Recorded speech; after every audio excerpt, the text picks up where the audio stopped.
Hello and welcome to our YouTube channel Kashmir civil services academy. आज हम Indian polity का lecture number 4 का part 2 देखेंगे, जिसमें हम डिस्कस करेंगे fundamental rights from article 19 onwards. तो चलिए स्टार्ट करते हैं।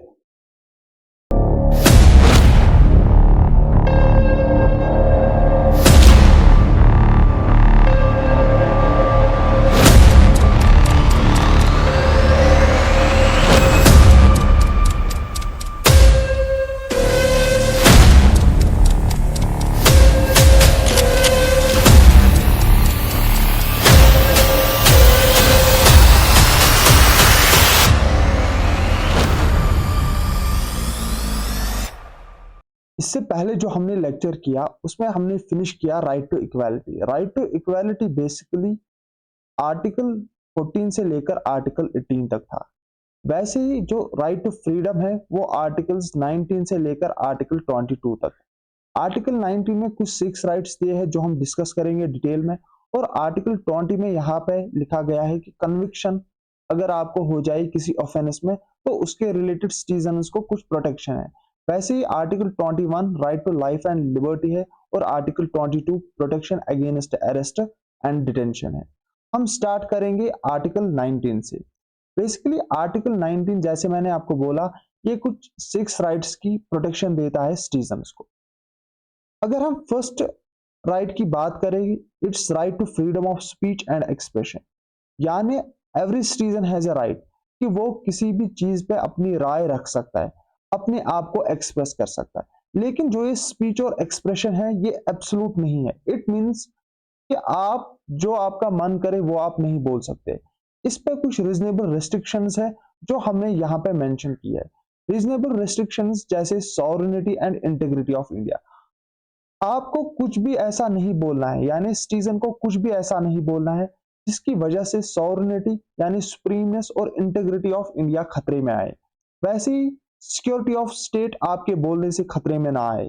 फ्रेंडली रिलेशंस अगर होगी किसी फॉरेन स्टेट के साथ, उस पर प्रभाव नहीं पड़ना चाहिए।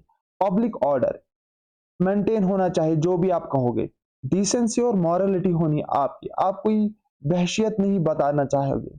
डिफेमेशन अगर आप किसी के खिलाफ बोलोगे तो वो डिफेमेशन पहले आपको किसी सबूत के बिहा पे करनी है, यानी कि आप उसको किसी भी अगेंस्ट किसी भी पर्सन के अगेंस्ट डायरेक्ट डिफेमेशन नहीं कर सकते।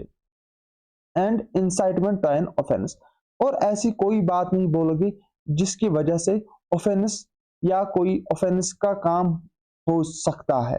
फॉर एग्जाम्पल आप कोई ऐसा भाषण नहीं दोगे जिसकी वजह से हिंदू वर्सेस मुस्लिम हो जाए, जो यूजुअली यहाँ पे इंडिया में प्रेवेल करता है।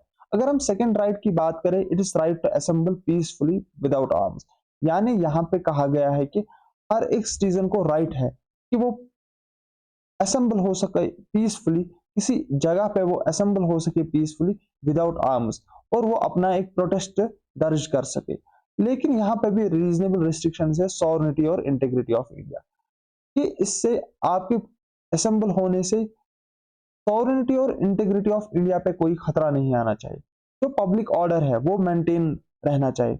और maintenance of traffic in area concern, अगर आप किसी एरिया में आपने एक असेंबली मुनक्कद की, लेकिन उस असेंबली की वजह से वहां का जो ट्रैफिक है वो डिस्टर्ब हो रहा है, तो आप पे रेस्ट्रिक्शंस लगाई जा सकती है।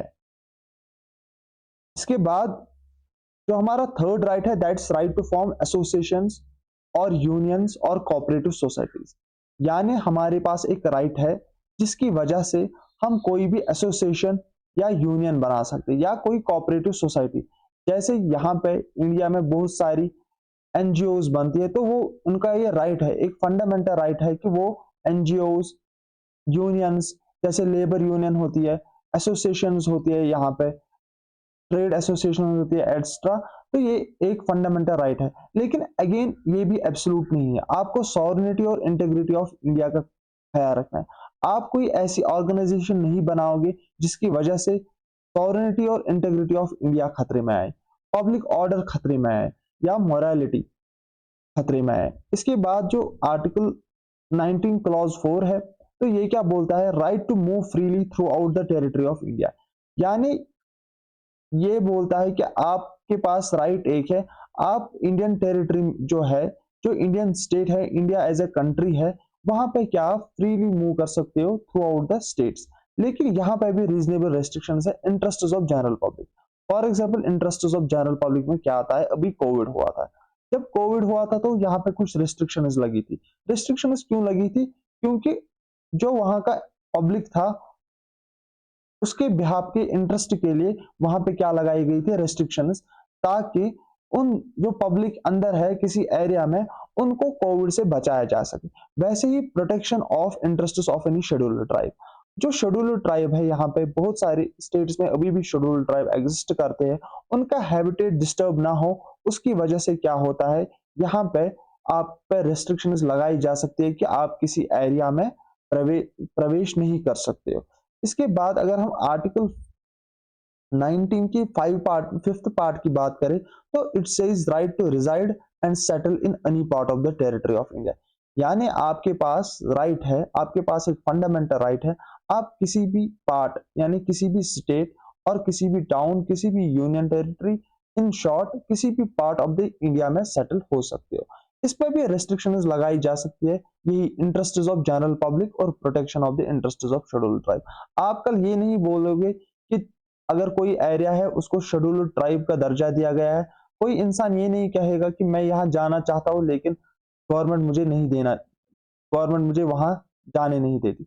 आप ये नहीं कह सकते हो, क्योंकि यहाँ पे जो आप आर्टिकल का सहारा ले रहे हो उसमें एक्सक्लूसिवली मेंशन है कि interest of the general public और शेड्यूल्ड ट्राइब के इंटरेस्ट के लिए, प्रोटेक्शन के लिए हम आपको रोक सकते हैं ऐसी जगह जाने के लिए। फिर अगर हम 6th राइट की बात करें, it's right to practice any profession और to carry any occupation, trade और बिजनेस। यानी आपके पास राइट है, फंडामेंटल राइट है आपके पास, क्या आप कोई भी प्रोफेशन चूज कर सकते हो, कोई भी ऑक्यूपेशन चूज कर सकते हो, ट्रेड या business according to your will you आप सिलेक्ट कर सकते हो। लेकिन यहाँ पर भी रेस्ट्रिक्शन है, जैसे इंटरेस्ट ऑफ जनरल पब्लिक, यानी आप कोई ऐसा ट्रेड नहीं करोगे। फॉर एग्जाम्पल यहाँ पे ट्रेड जैसे होता है कि प्रोस्टिट्यूशन होता है या कोई और ट्रेड होता है, तो आप ऐसी ट्रेड प्रैक्टिस में इन्वॉल्व नहीं होगे।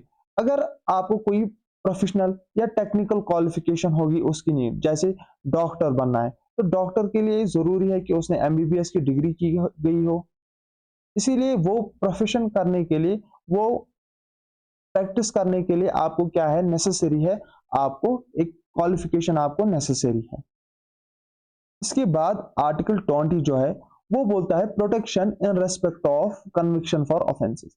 देखिए अगर कोई बंदा यहाँ पे कोई क्राइम करता है, तो क्राइम करने के बाद उसको उसके भी कुछ फंडामेंटल राइट्स है जो उसको प्रोटेक्शन करते हैं। क्या है वो फंडामेंटल राइट्स? इट आर्टिकल 20 क्या बोलता है, it grants protection against arbitrary and excessive punishment to an accused person. It contains three provisions: no ex post facto law, no double jeopardy और no self incrimination. ex post facto law का मतलब क्या है, हम example की वजह से समझेंगे। देखिए अगर कोई आदमी 2014 में क्राइम करता है और 2016 में प्रूव होता है कि ये क्राइम इसने किया, लेकिन 2014 में क्या होता है, जब इसने एक क्राइम किया तब इस क्राइम की सजा थी 2 साल, 2 years। अगर 2016 में इसी क्राइम की सजा है 3 years, तो लेकिन जब हमने क्राइम किया तब इसकी सजा क्या थी, 2 years। जब इसने क्राइम किया तब देखा जाएगा कि इसकी सजा क्या थी, यानी no ex post facto law. आप ये नहीं कह सकते हो, आप ये कानून जो आपने 2016 में इसको 3 साल बनाया, ये आप पीछे नहीं ले जा सकते हो कि आपने जब 2014 में क्राइम किया था अब आपको भी 3 साल देने हैं। तो ये एक तरीके की प्रोटेक्शन है अगेंस्ट जिसने ऑफेंस किया होगा। दूसरा कंसेप्ट है नो डबल जेपॉडी। डबल जेपॉडी का मतलब है अगर आपने एक क्राइम किया, फॉर एग्जाम्पल आपने क्या किया, किसी एक आदमी ने क्या किया, उसने चोरी की, तो अगर उसने चोरी की, उस चोरी के लिए एक ही बार उसकी कन्विक्शन होनी चाहिए, यानी एक ही सजा होनी चाहिए। और तीसरा है no self incrimination. No self incrimination का मतलब है कि आपको फोर्स नहीं किया जाएगा, आप अपने खिलाफ गवाही दो। लेकिन इट डज नॉट मीन कि जैसे आपको कुछ नेसेसरी डिटेल्स देने, जैसे सिग्नेचर देना है, ब्लड सैंपल देना है, आप ये नहीं बोल सकते हो कि मुझे तो अपने खिलाफ गवाही नहीं देनी है, लेकिन तब आपको देना है क्योंकि वो नेसेसिटीज है ट्रायल चलाने के लिए। इसके बाद हम डिस्कस करेंगे आर्टिकल 21। देखिए जो आर्टिकल 21 है, it says right to life and personal liberty. Basically it protects life and personal liberty of a person. ये बोलता है अगर that no person shall be deprived of his life और personal liberty except according to the procedure established by law. यानी किसी भी आदमी की लाइफ या उसकी लिबर्टी आप नहीं छीन सकते हो। स्टेट या कोई आदमी या कोई पर्सन आपकी क्या पर्सनल लिबर्टी और आपकी जिंदगी नहीं छीन सकता except according to the procedure established by law. It means अगर कोर्ट आपको कन्विक्ट किसी केस में बनाती है, फॉर एग्जांपल अगर किसी केस में अगर कोई बंदा क्राइम करता है और ये प्रूव होता है कि उसने ये क्राइम किया है, देन कोर्ट क्या करेगी, वो देखेगी कि प्रोसीजर जो एस्टेब्लिश किया है लॉ ने, क्या वो लॉ के अकॉर्डिंग इसको कन्विक्ट किया गया है, क्या उस लॉ के अकॉर्डिंग इसको अरेस्ट किया गया है, इसकी ट्रायल चलाई गई है, क्या लॉ क्या कहता है। इन शॉर्ट हम कह सकते हैं लॉ क्या कहता है अगर कोई बंदा ये क्राइम करे। अगर लॉ कहता है कि इसको फॉर एग्जांपल इसने चोरी की होगी और चोरी पे लॉ कहता है कि इसने इसको 10 साल की सजा दे दो, तो यहाँ पे क्या देखा जाएगा, लॉ भी है, चोरी भी इसने की है, प्रोसीजर जो लॉ ने बोला है वो फॉलो किया गया है, तो कहा जाएगा कि इस पर्सन को 10 साल की 10 इयर्स की पनिशमेंट दे दो। लेकिन मेनका गांधी केस 1978 में क्या सुप्रीम कोर्ट बोलता है कि right to life and personal liberty of a person can be deprived by law provided that the procedure prescribed by that law is reasonable, fair and just. In other words, it has introduced the American expression due process of law. देखिए due process of law का मतलब क्या है कि ये नहीं देखता है कि क्या लॉ का जब लॉ बना तो क्या प्रोसीजर एस्टेब्लिश हुआ, जब कन्विक्शन हुई क्या लॉ जो है वो फॉलो किया गया। ये देखता है क्या लॉ जो ये लॉ है क्या ये जस्ट है, क्या ये लॉ फेयर है। जैसे एक आदमी ने चोरी की तो क्या चोरी की सजा फांसी होगी। अगर ये प्रोसीजर एस्टेब्लिशमेंट लॉ में ऐसा होगा कि चोरी की तो फांसी सजा है उसकी, तो यहाँ पे कोर्ट को कोई इन्वॉल्वमेंट नहीं करनी है इसमें अब ये लॉ जस्टिस है कि नहीं है। वायरस अगर आप American expression due process of law में यहाँ पे पहले देखा जाता है क्या लॉ जस्ट है, यानी अगर एक बंदे ने चोरी की क्या इसको हम फांसी सजा देंगे, क्या अगर किसी बंदे ने और कोई छोटा क्राइम किया होगा क्या उसको इतनी बड़ी सजा दे सकते हैं हम। इट मींस कि जो प्रोसीजर एस्टेब्लिश्ड बाय लॉ है ये एक नैरो कंसेप्ट है, वायरस जो ड्यू प्रोसेस ऑफ लॉ है ये क्या है, एक वाइड कंसेप्ट है। इसीलिए यहाँ पे जो हमारे कॉन्स्टिट्यूशन में लिखा गया है प्रोसीजर एस्टेब्लिश्ड बाय लॉ, अगर आपको क्वेश्चन भी आएगा कि कॉन्स्टिट्यूशन में लिखा गया है ड्यू प्रोसेस ऑफ लॉ, तो ये क्या है, ये रॉन्ग ऑप्शन होगा। क्यों, क्योंकि कॉन्स्टिट्यूशन में लिखा गया है प्रोसीजर एस्टेब्लिश्ड बाय लॉ, लेकिन सुप्रीम कोर्ट ने मेनका गांधी केस में क्या बोला कि हम ड्यू प्रोसेस ऑफ लॉ भी यूज कर सकते हैं। के बाद हमें डिस्कस करना है article 21A। Article 21A basically आया है via 86th amendment act of 2002। इसने स्टेट को कंपलसरी किया, यानी स्टेट जो है अथॉरिटी है उसके लिए ये कंपलसरी बनाया कि आप एजुकेशन दोगे of the age of 6 to 14 years, यानी जो चिल्ड्रंस होंगे between the age 6 to 14 years, state के लिए ये कंपलसरी बनाया कि उनको एजुकेशन प्रोवाइड करे। लेकिन यहाँ पे एक इंपॉर्टेंट पॉइंट है कि जो एलिमेंट्री एजुकेशन यानी बेसिक एजुकेशन जो है वो यहाँ पे नेसेसरी है, ना कि प्रोफेशनल या हायर एजुकेशन। ये मैंने आपको बोला कि 86th अमेंडमेंट एक्ट 2002 से ये आया कॉन्स्टिट्यूशन में। के बाद अगर हम बात करेंगे आर्टिकल 22 की, आर्टिकल 22 बेसिकली प्रोटेक्शन देता है अगेंस्ट अरेस्ट एंड डिटेंशन। एक पर्सन को अगर अरेस्ट किया जाएगा और डिटेन किया जाएगा उसके लिए प्रोटेक्शन करता देता है कौन, आर्टिकल 22। बेसिकली अगर हम अरेस्ट की बात करें ये दो तरीके की होती है, एक तो होता है प्यूनिटिव डिटेंशन और दूसरा होता है प्रिवेंटिव डिटेंशन। प्यूनिटिव डिटेंशन में क्या होता है, पहले पर्सन क्राइम करता है और क्राइम के बाद उसको डिटेन किया जाता है। लेकिन प्रिवेंटिव डिटेंशन में क्या होता है, उसको पहले ही अरेस्ट किया जाता है ताकि वो कोई क्राइम ना कर सके। और जो आर्टिकल 22 है ये प्रोटेक्ट करता है दोनों टाइप्स ऑफ डिटेंशन की, प्रिवेंटिव भी और प्यूनिटिव भी। लेकिन यहाँ पे एक इंपॉर्टेंट पॉइंट ये भी है कि डेमोक्रेटिक कंट्री जो है, इंडिया जो डेमोक्रेटिक कंट्री है वर्ल्ड में, यहाँ पे किसी भी कंट्री में जो प्रिवेंटिव डिटेंशन है वो पार्ट नहीं बनाया गया है कॉन्स्टिट्यूशन का, ये बस इंडिया में है, अभी एग्जिस्ट कर रहा है। अगर हम प्रोटेक्शन की बात करें in case of punitive detention, तो पर्सन को 3 तरीके की या 4 टाइप्स ऑफ प्रोटेक्शन है उसको। पहली प्रोटेक्शन है उसको कि उसको ग्राउंड्स इन्फॉर्म किए जाए, यानी कि जो पर्सन को अरेस्ट करे, जो डिटेनिंग अथॉरिटी होगी, उसको बोलना है पर्सन को कि आपको किस ग्राउंड पे अरेस्ट किया जा रहा है। सेकंड थिंग इज कि उसको एडवोकेट से बात होनी चाहिए, जो पर्सन डिटेन होगा उसको एडवोकेट के साथ कंसल्ट करना लाजमी है। और जो तीसरा है उसको क्या, जो डिटेनिंग अथॉरिटी होगी, चाहे कभी पुलिस होती है या कभी और कोई डिटेनिंग अथॉरिटी होती है, एनआईए हो सकता है या और भी कोई चीज, उनको क्या करना है, उनको मैजिस्ट्रेट के पास ले जाना है उस पर्सन को जिसको अरेस्ट किया गया, उसको मैजिस्ट्रेट के पास ले जाना है विद इन 24 आवर्स। और 24 आवर्स यहाँ पे इंक्लूडिंग गलत है, एक्सक्लूडिंग, एक्सक्लूडिंग जर्नी टाइम, यानी 24 आवर्स। फॉर एग्जाम्पल अगर श्रीनगर में पर्सन को पकड़ा गया और उसको कहाँ ले जाना है, जम्मू, तो हो सकता है कि रास्ता बंद हो, उसको 24 आवर से ज्यादा टाइम लगे, लेकिन तब पर्सन ये नहीं कह सकता कोर्ट में कि मुझे विद इन 24 आवर्स मजिस्ट्रेट के सामने पेश नहीं किया गया। It's an example.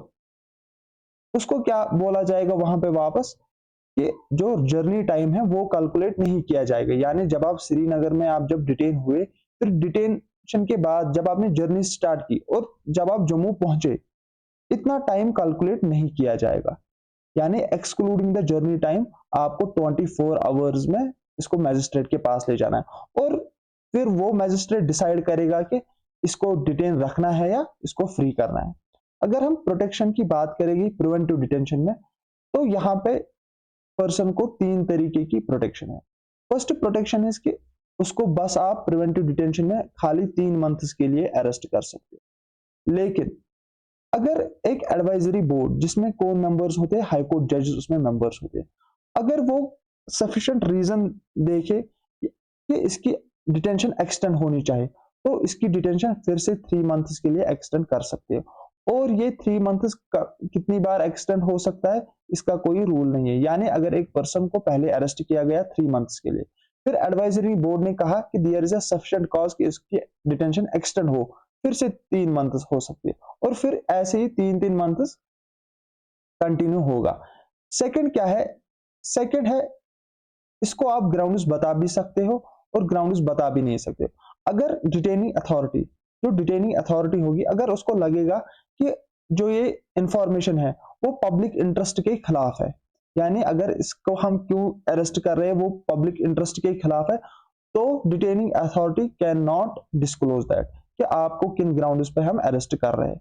और जो फाइनल है, जो डिटेन्यू होगा, जिस पर्सन को बंद किया गया होगा, उसके पास एक पावर है या उसको एक अपॉर्चुनिटी दी गई है कि आप रिप्रेजेंटेशन करें इसके सामने, डिटेनिंग अथॉरिटी के सामने, जिसने आपको डिटेन किया है उसके सामने आप रिप्रेजेंटेशन कीजिए, जिसमें वो लिखेगा कि आपको शायद गलत फहमी हुई है या वट एवर ग्राउंड्स, मैं ऐसा काम नहीं करूंगा। इन शॉर्ट उसके पास रिप्रेजेंटेशन का पावर है।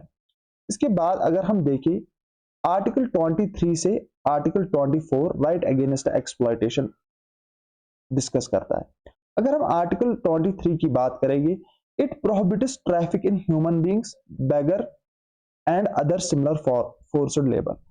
इसका मतलब है जो आर्टिकल 23 है ये पर्सन को क्या देता है, प्रोटेक्शन, एक तरीके की प्रोटेक्शन देता है। किसके अगेंस्ट, किसी अदर सिटीजन के अगेंस्ट, किसी इवन स्टेट के अगेंस्ट भी। स्टेट की ये रिस्पॉन्सिबिलिटी है कि उसको किसी भी ह्यूमन बीइंग की ट्रैफिकिंग अलाउ नहीं करनी है, ट्रैफिकिंग नहीं होने दी है। ट्रैफिकिंग का मतलब क्या है, selling and buying of man, women and children like goods, जैसे उनकी खरीद फरोख्त हो रही है, इसको ट्रैफिकिंग कहते हैं। ये ट्रैफिकिंग क्या है, प्रोहिबिट की है अंडर कॉन्स्टिट्यूशन। और दूसरा है immoral traffic in human and children including prostitution, जो प्रोस्टिट्यूशन के लिए ली जाती है वुमेन्स को, वो भी क्या है, इलीगल है। और जो देवदासी सिस्टम में इंडिया में प्रेवेल था, स्लेवरी सिस्टम इंडिया में प्रेवेल था, ये भी क्या है, प्रोहिबिट है। और जो बेगर्स सिस्टम था यहाँ पे, जिसमें आपको फोर्स किया जाता था फॉर वर्किंग, तो वो भी यहाँ पे आर्टिकल 23 क्या करता है, प्रोहिबिट करता है ऐसी टाइप ऑफ लेबर भी। इसके बाद जो आर्टिकल 24 है, इट स्टेट्स कि कोई भी सिटीजन या कोई भी प्राइवेट इंडिविजुअल वो एम्प्लॉय नहीं करेगा किसी भी चिल्ड्रन को, यानी किसी भी चिल्ड्रन को वो एम्प्लॉय नहीं करेगा जो under the age of 14 years होगा। जो 14 ईयर्स के बिलो होगा आप उसको एम्प्लॉय नहीं करोगे इन फैक्ट्रीज, माइंस या कोई भी hazardous activities like construction work और रेलवे। लेकिन यहाँ पे ध्यान देने की बात यह है कि अगर कोई वर्क है जिसमें हार्मलेस वर्क है, जैसे ढाबाज पे काम करना है, रेस्टोरेंट्स में काम करना है, वो कॉन्स्टिट्यूशन ने प्रोहिबिट नहीं किया है। कॉन्स्टिट्यूशन ने प्रोहिबिट नहीं किया है वर्किंग ऑन ढाबाज या रेस्टोरेंट्स या और भी चीजें। लेकिन 2006 में क्या किया, गवर्नमेंट ने जो डोमेस्टिक सर्वेंट्स, यानी जैसे वो dhabas, restaurants, shops, factories, resorts, spas और एनी टाइप ऑफ जो वर्क थी, उन्होंने क्या किया, इस पर भी बैन लगा दी। यानी यहाँ पे 2 पॉइंट्स है। कॉन्स्टिट्यूशन क्या कहता है कि हजार्डस एनवायरनमेंट में बिलो 14 इयर्स चिल्ड्रन काम नहीं करेगा, लेकिन 2006 में गवर्नमेंट ने क्या कहा कि नहीं, जो ये मतलब जो हार्मलेस एनवायरनमेंट है वहां पे भी इसका काम करना अलाउड नहीं है। और अगर कोई ऐसा करेगा, अगर कोई ऐसी एम्प्लॉयमेंट जनरेट करेगा, तो वो क्या होगा, उसको पिनल एक्शन हो जाएगी। इसके बाद अगर हम right to freedom of religion की बात करें, ये आर्टिकल 25 से लेकर आर्टिकल 28 तक है। बेसिकली जो आर्टिकल 25 है ये इंडिविजुअलिस्टिक आर्टिकल है। व्हाट इट मींस कि एक इंडिविजुअल के लिए, जैसे all persons are equally entitled to freedom of conscience and right to freely profess, practice and propagate religion. ये एक पर्सन को दर्शाता है, एक पर्सन की बात करता है कि आप क्या हो, आपको फ्रीडम ऑफ कॉन्शियंस है, यानी जो आपकी इनर रिलेशनशिप है विद गॉड, आप वो कैसे बनाना चाहते हो, it's your freedom. Right to freely profess, यानी जो आप रिलेशन है विद गॉड वो आप प्रोफेस भी कर सकते हो, आप लोगों को वो बता सकते हो, प्रैक्टिस कर सकते हो, फ्रीली आप वो प्रैक्टिस कर सकते हो और प्रोपेगेट भी कर सकते हो, यानी आप उसको फैला भी सकते हो। यहाँ पे जो ये आर्टिकल है ये एक पर्सन के लिए है, वायर जो आर्टिकल 26 है ये किसके लिए है, ये कम्युनिटी के लिए है, या डिनोमिनेशन के लिए है, या किसी ग्रुप के लिए है। जैसे every religious denomination or any of its section shall have the following rights, उनको ये following rights है। क्या है उनके rights? Right to establish and maintain institutions for religious and charitable purposes, यानी जो religion group होगा, religious denomination होगा, उनको क्या है, वो कर सकते हैं, एक ग्रुप बना सकते हैं या एक इंस्टीट्यूट बना सकते हैं जो क्या करेगा, चैरिटेबल पर्पसेस के लिए काम करेगा या किसी अदर पर्पस के लिए काम करेगा। सेकंड है जो उनके मैटर्स ऑफ रिलीजन हो गए, यानी जो भी रिलीजियस मैटर्स है वो उनके अफेयर्स क्या कर सकते हैं, खुद मैनेज कर सकते हैं। थर्ड इज कि उनके पास अथॉरिटी है कि वो मूवेबल और इमूवेबल प्रॉपर्टी क्या रख सकते हैं अपने पास। और लास्ट है जो उनके पास अब मूवेबल या इमूवेबल प्रॉपर्टी होगी, that should be administered in accordance with law. इसके बाद आर्टिकल 27 की अगर हम बात करेंगे, it says that no person shall be compelled to pay any taxes for the promotion or maintenance of any particular religion or religious denomination। यहाँ पे इसका मतलब है कि आपसे अगर आप कोई टैक्स पे कर रहे हो, फॉर एग्जाम्पल आपने टैक्स पे किया 100 रुपीज, इस 100 रुपीज में कोई भी अमाउंट स्पेंड नहीं होगा किसी भी रिलीजन में, किसी भी रिलीजन पे ये टैक्स अमाउंट नहीं स्पेंड होगा। लेकिन यहाँ पे एक इंपॉर्टेंट पॉइंट ये भी है, fees is not equals to tax. जैसे यहाँ पे लोग हज पे जाते हैं, तो हज पे जो है वो फीस ली जाती है, वो टैक्स नहीं है। वैसे ही अगर आपको कोई सर्विस दे रहे हैं, जैसे आप माता वैष्णो देवी के लिए दर्शन करोगे फॉर एग्जाम्पल, या अमरनाथ यात्रा जी के लिए दर्शन करोगे, तो वहां पे कुछ आपको फीस लिया जाएगा, दैट इज नॉट टैक्स। वो इसलिए लिया जाता है कि ताकि आपको सर्विस प्रोवाइड की जाए। और फाइनली जो right to freedom of religion में आर्टिकल 28 है, it says no religious instruction shall be provided in any educational institution wholly maintained out of the state fund, यानी जो इंस्टीट्यूशन क्या मेंटेन हो स्टेट फंड से, यानी जिसको स्टेट फंडिंग करता हो, they can not impart religious education, वो रिलीजन एजुकेशन नहीं इम्पार्ट कर सकते हैं। इसी के साथ हमारा राइट टू फ्रीडम भी, right to freedom of religion खत्म होता है। अब हमें जो अगले आर्टिकल्स है वो हम नेक्स्ट वीडियो में पढ़ेंगे। Till then goodbye, have a nice day.